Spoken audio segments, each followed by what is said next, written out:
Yesterday, the Electoral Commission of the Republic of Ghana began an exercise to, as it were, exhibit the voters' register for the 2024 general elections. I drove personally to my polling station. I went to check my name. I found my name on the voters' register, and I am sure that I am ready for the elections in 2024. Looking at the manifestos and hearing the candidates and looking at the issues that are going around, I'm sure that by the time the elections are due, I'll be able to make a fine choice. So you as well, as a citizen, not a spectator, you also have to take the responsibility to check. If you can go to your polling station, that's fine. But if you can use the USSD code by the Electoral Commission, which has been announced as well, you can also go forward and use it. I'm told that it attracts a 50 pesos charge when you check. Please, as much as possible, check to verify that your name is on and have that clarity in your mind. And do not wait until it is election day before you come and say that my name has been taken out. You have been given a golden opportunity, and you must take an advantage of it, and also to have the democracy that we are currently enjoying properly preserved. The Bagri Dam has also been spilled, and the people up north, in pain and shock, have had to harvest their crops which are yet to mature. And I've said that that is a yearly ritual, an annual ritual. And I always ask the simple question. So of all the engineers we have, of all the technical people that we have, can't we find a lasting solution to this? Or this one too, the battle is the Lord's? I ask again. Of all the engineers that we have, when we look at the people who are struggling to make ends meet, who are literally scratching the inside of their palm and the back of their hands to feed, and they are struggling and trying to do everything possible to live in dignity, and every year their investment gets washed away. When the engineers and the policy makers and the duty bearers look at them, how do they feel? And can we not have just one star boy or star girl engineer stand up and say, this is the problem, this is the solution, give me this much, give me this these resources, we'll fix this once and for all? Can we not have just one engineer worth his salt? One engineer. Can we not have just one to do that? Because it hurts me when every time we have to come back, and every single year we have to talk about the same things. Every year.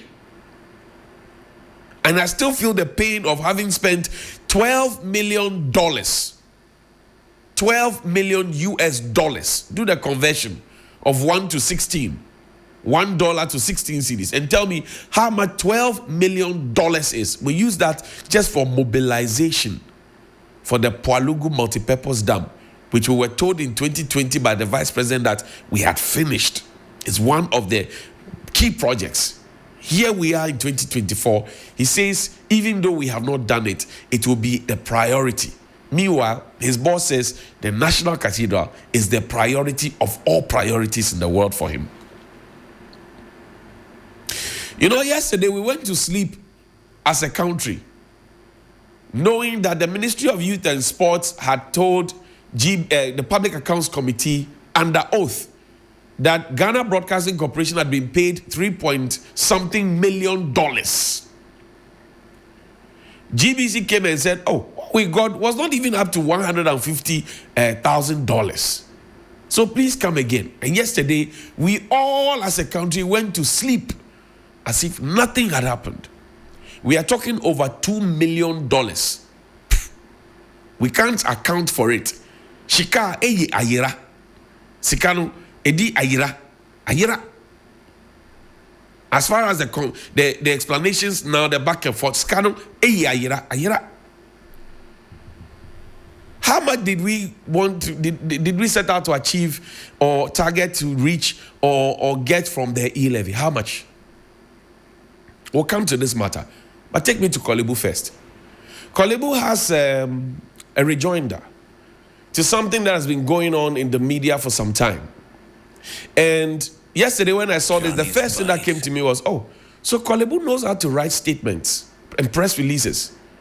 And when the renal dialysis people were complaining, Korle-Bu never wrote anything to them, never wrote about them until the press started talking about the situation at the Korle-Bu Teaching Hospital, the fact that the renal dialysis unit had been shut, and then they came. Go and check when the press release from the hospital was. But this is from Korle-Bu, dated the 20th of August, 2024. The attention of the Korle-Bu Teaching Hospital has been drawn to some unfounded allegations made against the hospital in some sections of the media. Specifically, there are two key allegations. A, that 20 patients died due to the shortage of renal dialysis consumables. B, that these shortages were caused by the hospital's alleged debt to suppliers. We wish to address these allegations directly as follows. Firstly, there is no truth to the claim that Korle-Bu Teaching Hospital lost 20 renal patients this year because of a shortage of dialysis consumables.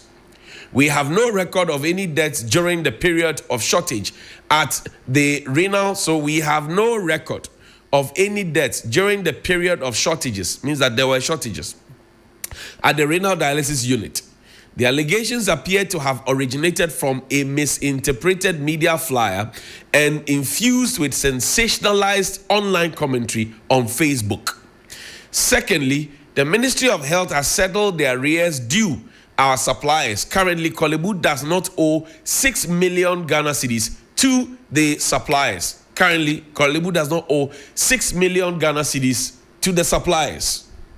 It says that the suppliers is being falsely alleged, as is being falsely alleged. In respect of the reopening of the dialysis unit, we received a new shipment of consumables through the Tema port last week. We are now in the process of clearing a second shipment with the support of the Ministry of Health and Finance. Inpatient dialysis services resumed on Monday, August 12, and we expect to restore outpatient services by the end of this week, which will be 4 weeks since the OPD was closed, outpatient department. We urge the public to disregard these false claims that are designed to spread fear and angst. Thank you for your continued support and understanding. Management, Korle-Bu Teaching Hospital. And I tell you, each time you see a press release of this nature, and nobody wants to stick their neck out and say management. So question number one is that Korle-Bu is not denying that they owed. That is why the place was shut down. Korle-Bu is not denying the fact that they owed and that the place had to be shut down. But they say they have paid. We had a similar story last year when people died, right? They owed. The place had to be shut down. This my big mouth had to come and stand here and talk about it, show receipts and other things before they went to pay 4 million. And then that's 4 million Ghana cedis, not $4 million. If you take the 2 million that we can't find and the 2 million we spent on the SkyTrain and the 12 million that we spent on Korle-Bu, I'm sure we could have done magic there at Korle-Bu. But that's beside the point. So Korle-Bu acknowledges that they owe and that they have paid. That's fine. They also acknowledge that the place was shut down because they owed suppliers. Now, where does the angst and misinterpretation come from? Nobody hates Korle-Bu. Nobody. In fact, today, touch wood, if you have the most serious health concern, you go to Korle-Bu. So nobody hates Korle-Bu. Let that be placed on record. We only talk about Korle-Bu because Korle-Bu is not a kinky factory. Korle-Bu is not a biscuit factory. Korle-Bu is not car jano. Korle-Bu is not do for jano. Korle-Bu is not Malamata market. Korle-Bu is not a boutique where we go to select clothes. Korle-Bu is not a tailor shop. Korle-Bu is not a barber shop. Korle-Bu is a hub of saving lives. So when you start explaining that, yes, the place was shut down and we have now received consumables and we are in the process of clearing it along with the Ministry of Health and Finance and will the health condition of the people wait for you to go through all this, the maze of bureaucracy? Will it wait? The third point is this. In basic storekeeping, storekeeping 101, basic. there's always a resupply or refill stage. So let's say I know that I consume 100 whatever bottles of whatever in a month. I consume 100. And then I've ordered 100. Do I wait until the 28th to go and put in a bid for the next month, knowing that the Ministry of Finance, the Ministry of Health, they will play their kwani, or do I put in ahead? And we know that these reagents have a lifespan. Some 2 weeks, some 3 weeks. I mentioned that Korle-Bu has not responded to that. Will it hurt if you get into a certain arrangement with 37 to say, 37, we have received so much. We cannot consume all, because by the time we come to the realization, majority of the thing would have expired anyway. So let's offload it to you. When you get your supplies, by which time would have finished at 2 weeks, 3 weeks, then you can give us back what we give you. And then both hospitals will not have that stagnation that they have. But no, we won't do it. We will choose to write English, put pen to paper. Again, Korle-Bu says, oh, we have no record of anybody who has died this year because we shut down the place. Masa, you have shut down the place. Masa, you have shut down the place. Common sense should tell you that once you shut down the place, nobody can just walk in because your OPD is shut down. You will only get the record of people who have died at your facility when you have opened it up and auntie nurse has written the name, or the admin or the front person has written the name, and then that their vitals had been taken, right? And then the test had been done, and then they had been admitted. Then you can get record. And then when the person dies, you can say, oh, I have record of the person who has died here. But you shut the place. So what if the person did not have money to go to a private entity to go and assess medical renal dialysis and actually went home and died? They died because you, the public service hospital that is supposed to provide this service at a cheaper rate, you had closed down because you owed suppliers, and because people were playing bureaucracy, and because you had the consumables at the port and you had refused to clear them. So please shut up. Stop explaining people's health and people's lives and people's dependency issues with English. It doesn't make sense. It doesn't make sense. How do you explain to that young girl who is 12 years, who is 8 years, whose father or mother dies because you shut down the renal dialysis OPD? How do you, what kind of sane explanation can you give to that person? Please shut up already. What explanation can you give to that person? People are dying. People are getting complications. I say if you go to Korle-Bu and you can't find oxygen, there are two things. Either you've got a good nurse, a good doctor, or some oddlies who will pick their own car, go around searching for oxygen for you so you can survive, or they will tell you there's nothing and you will die. It happens at Korle-Bu. If you go to Korle-Bu and the lift is not functioning, either you get people to help you to climb up and they carry you up to go and have whatever procedure you must have, or you stay down there, get complications, and you will die. If you go to Korle-Bu and they don't have the consumables and the reagents, and they explain it in English as they have written, you will stay on that bed and you will die. We have gotten to that vulnerable stage where even the patients say now they want to go and picket at the hospital. And we are there writing bluffo English. What is that? Listen to the man. Play the video. If I tell you the kind of tests that I go in to be able to do one session a week, it's just by His grace. And I'm even tired. When I see my colleagues, I'm even tired. It's so horrible. Pregnant women, pregnant men, pop faces, swollen feet. I mean, you see your colleague come in and you could see death is staring at the person's face. Whatever be the case, we beg them. If not that by Wednesday, we are picketing here. All the renal dialysis patients are coming to sleep here. We'll bring our mattresses, we'll bring everything. So we are closer to Korle-Bu. When would that they take us to the mortuary? 2 days ago, the Minister for Youth and Sports was before the Public Accounts Committee in Parliament.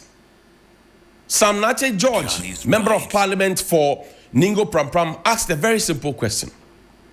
And his question was based on the fact that some persons who had worked on the All Africa Games production, we spent so much money, we got so little. And in the beginning, we saw athletes in trunks of vehicles. In the beginning, we saw that athletes did not even have equipment. Somebody was using his own bicycle. Somebody was wearing under a size shoe, oversized shoe, tracksuit, bazaar. That one too, we explain with English, but that is not a life and death matter. So that can be excused to a certain extent. The minister said that they had paid Ghana Broadcasting Corporation over $3 million. You had an arrangement with GBC to cover the All Africa Games, right? Can you share with this committee how much that coverage was for and whether payment has been made for same? Yes, GBC was the official broadcaster for the African Games, the 13th African Games, and I can confirm that full payment have made to GBC. Do you have per chance what the amount was? I can't recall the exact amount, but I know that it's in the excess of $3 million US dollars. You paid GBC yes. in excess of $3 million US dollars yes. for coverage of the All Africa Games. Yes. Chairman, I think that I would rest here and maybe the next time GBC appears before us, because most of the technicians who worked on the All Africa Games have still not been paid. And so we wanted to ascertain if you have paid. Now do the calculation. $3 million. Do even a conversion of $1 to 16 cedis times 3 million. Do the conversion. See how much money that is. GBC comes back to say, no, this is the agreement we have. Agreement between the Ministry of Youth and Sports and the Ghana Broadcasting Corporation, 2024. This is the agreement we have. The agreement we have is that you said you were going to bring on, let's go to the next page. You said you were going to bring on other groups to come and do other parts of the production. So the money we got is not even up to what you are quoting. It's not even up to $200,000. No. So it is agreed that GBC would provide services in the amount of $3.6 million. The Minister of Youth and Sports is solely responsible for the payment of the service provided. The Minister of Youth and Sports would transfer the CD equivalent of the cash, blah, blah, blah. And the GBC Director General was on TV, on their TV network, the state broadcaster. He said, look, if we had gotten $3 million in excess, $3 million in excess, $3 million in excess, we would have bought an OB van. The benefit total payment to GBC's for GBC's benefit, I repeat, was $105,000 US dollars, and that is what we got. Now, but does GBC have any evidence to back what you're saying? Because, I mean, the minister is the one in charge. He has made a statement. Of course. What evidence do we have? We definitely have enough documentation. These monies are not paid in bags. They are paid through the bank. And they are indicated what the money is for. And before we do that, there's a letter we will receive from the ministry telling us whose payment it should be for. And so we don't act on our own. We act upon instructions. And that we have all the documentations, and we have everything in place to show that these monies. You see, public funds are not easily disbursed like that. GBC needs $3 million US dollars to do a lot of things. And if we got the $3 million, we would have gone ahead to start spending on GBC's needs, including procuring an OB van. We didn't get that money. But just last month in July, the Minister for Youth and Sports was in Parliament. He said every single penny was going to be accounted for. Every single penny was going to be accounted for. Yesterday, we all went to sleep as if nothing had happened. And we're talking dollars. So who has the money? GBC says, I don't have the money. GBC has a statement. Let's see the statement. They say, we don't have the money. The Ministry of Youth and Sport has come back with a statement. They are explaining.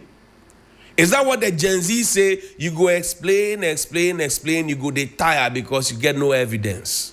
Is that what the Gen Z say? And also, Mr. Speaker, to make it clear to all members here that as a minister, we will account for every CD. Every CD is going to be accounted for the games. And I just want you to know that the reason why this statement do not capture the financials is because you have ordered your ranking member to file a question The question has been admitted by the Speaker of Parliament, and he has been referred to me, and I'm ready to come and respond. So that is why it wasn't captured. It is not that we are hiding anything. I want that clarity to be made, that every penny is going to be accounted for. Be rest assured.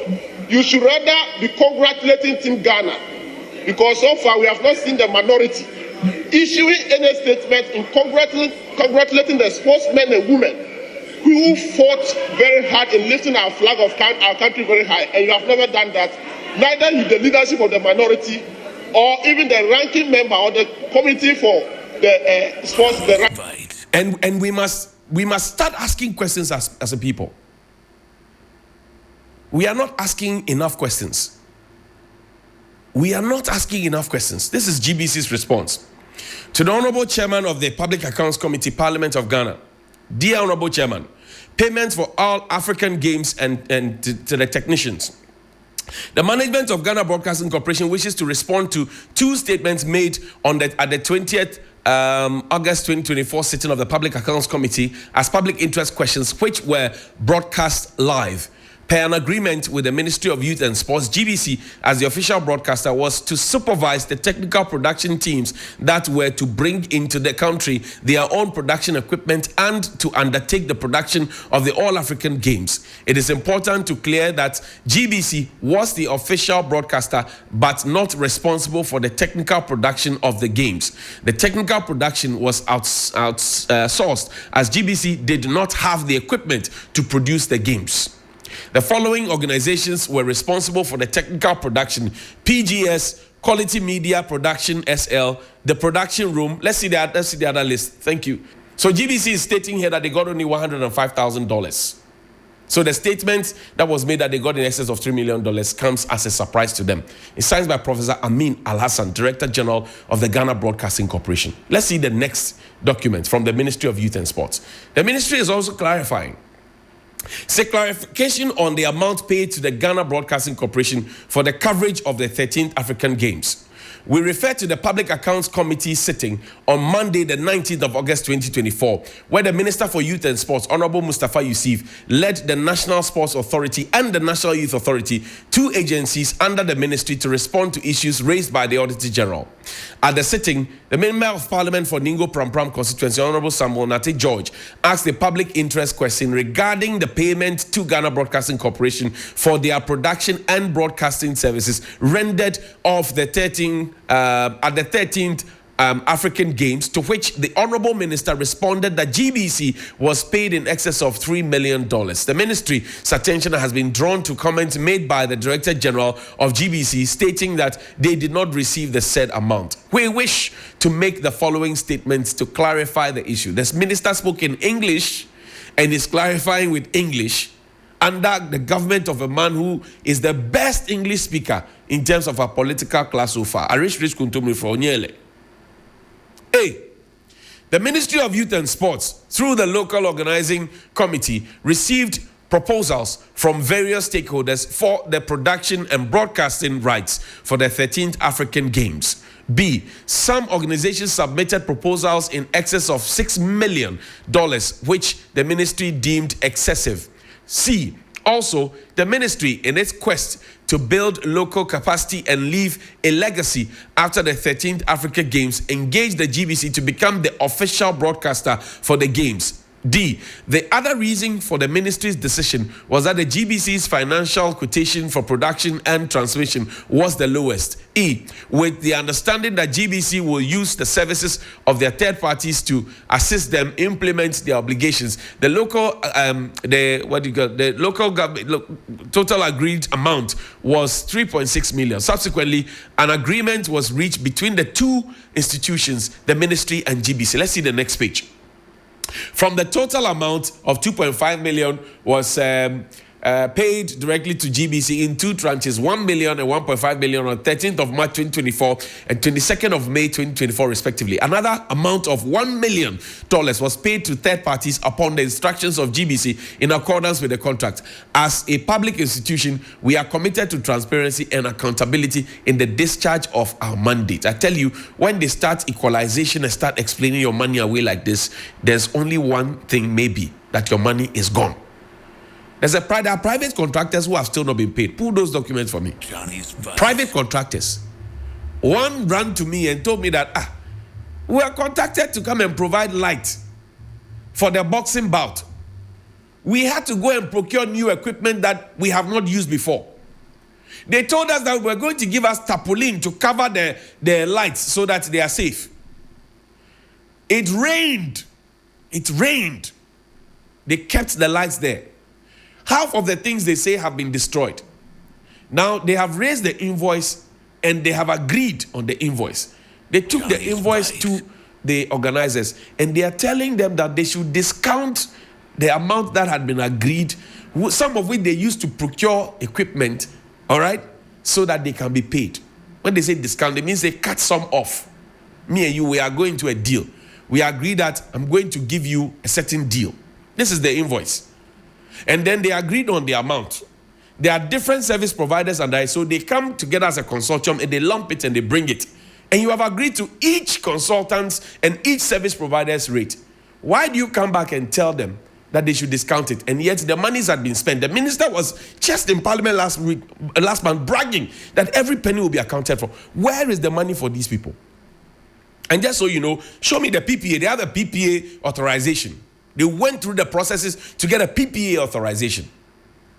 So they are law-abiding citizens who are doing their business, but their monies have been kept. This is it. Their pension, everything is there.